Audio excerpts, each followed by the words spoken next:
Hey, today we're gonna talk a little bit about like tying characters to the story because it's very important. If you want your players to be invested in what you're running and what you're doing, they need to be involved. And the number one way I see to do that is to tie that character's personal story to the overarching story.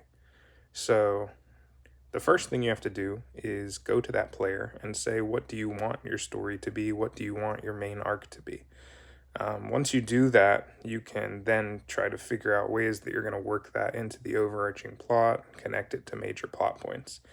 This would eliminate the need for a lot of railroading because you won't have to force your players to do anything. Their characters will naturally be motivated into situations. A little bit of railroading here and there is fine. I mean, I definitely do it for the sake of the story.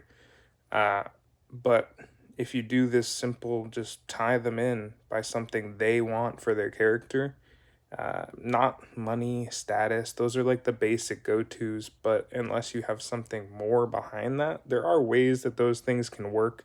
They just have to have a little bit more meat behind it.